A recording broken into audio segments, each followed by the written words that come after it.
Okay, so this is going to be a bit of a round whirlwind of a video with highs and lows. I guess I'll start with the lows. I lost Jeff. He was doing better, and then I put him in a 29, made it up nice for him. You know, obviously it's not what he needed, but it was what he needed at the time. He was doing better, daily soaks, shed coming off. Actually started eating, which was good. He was doing better. I had just got him a Repti-Sun, you know, nice UV bulb so he can get everything he needs. He was doing good. And then I went to work one day after changing out his water, and I left the top of the cage open. I wasn't really vigilant with it because he wasn't the greatest climber. He was missing fingers, missing claws. He just never really showed any aptitude to climb. He would go up to his basking spot, go to his cave, rinse and repeat. Anyways, I came home that night to to feed him and check on him, give him his daily soak, and he was gone. I left food out for the next couple of weeks, pinkies on the floor, left a bashing spot on the floor so that you can get to it. He never came back, so I'm gotta assume that Jeff is dead, unfortunately. Starting to like him too, which is really the bummer. So that was like a month ago. Month and a half, something like that. Man, time flies. Some good news. I got engaged. She said yes. So I've been really busy. That's why I've been kind of silent on YouTube. I've been wanting to do this video really a lot sooner, but I just haven't had time to sit down and record and really do, you know, collect myself. And I've also been busy taking care of the other animals. I want to really improve their husbandry. You might notice in the background I got a few more things since the last update video. We're moving along. Things are doing great, other than Jeff. And my next one, which has really bummed me out. The last video I did was the reptiles. The next video I did was the room tour, right? Where actually you guys met Jeff for the first time, and unfortunately the last time for you guys. And I was missing Lil Snak. He had escaped his cage. I didn't do an update because I've been so busy trying to do things. I found him the next day, fortunately. I think it was even that same night. I had gone to a friend's house to hang out, and then I came back home later that night, around noon, around midnight, other 12. And I just did another search of the reptile room, like I always do, and I found him. He was in the corner, coiled up. Evidently the anole tail that I force fed him the night before gave him enough energy. He was feeling vigorous. He got out. Yeah, I found him. He was safe. He was good. Which is even better because I had just ordered him a feeder gecko for him to eat, and it came in the same day I lost him. So it was really disappointing. Or actually came in the day afterwards. Okay, yeah. So I lost him. He was lost for like a day. Because the next day that I lost him, that the video you saw, the gecko came in. So everything was great.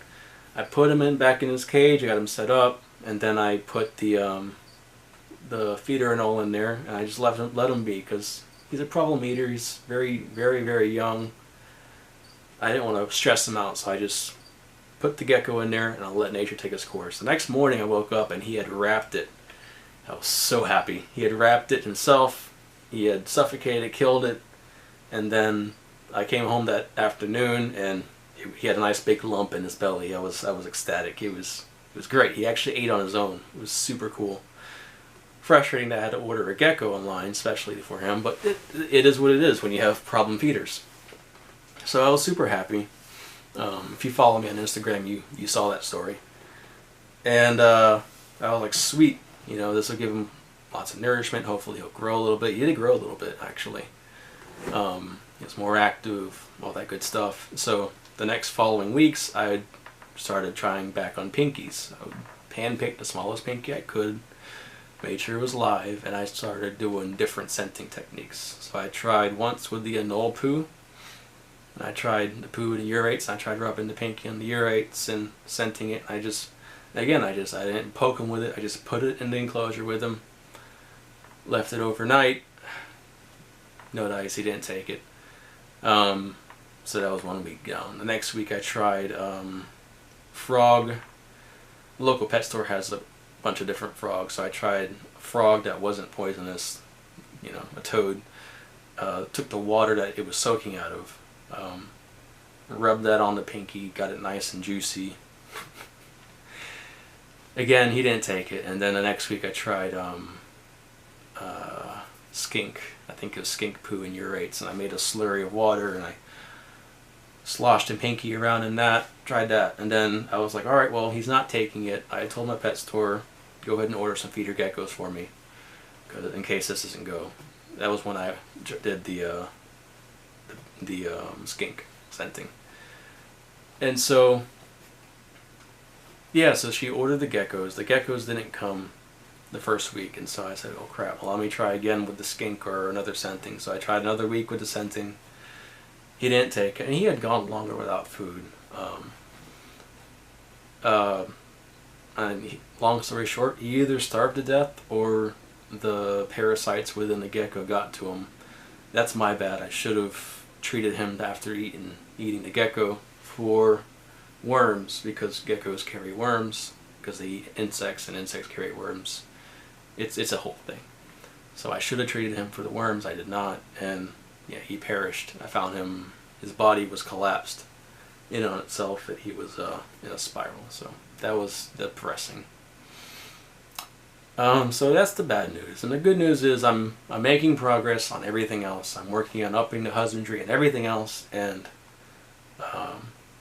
we're going to be all up from here.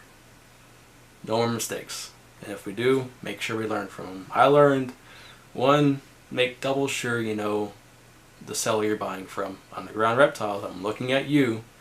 It was listed as eating unfrozen thawed pinkies, which there was zero possible way that snake could have eaten a pinky on its own. It was way too small. So shame on you. It's a lie. And number two, just make sure you know what you're getting into. I should have had proper scenting equipment on hand. I should have been prepared for a problem-eating snake, because it is what it is. But knowing that, I'm going to invest more in the future so that when I do get a problem-eating snake, I'll have the things on hand.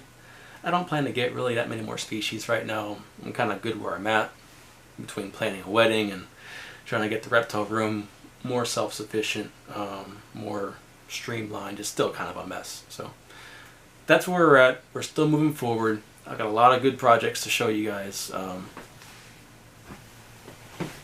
Until next time, I got a couple of videos coming out, hopefully within the month, so stay tuned. Got some, good content for you guys. Take care, learn every day, never stop trying.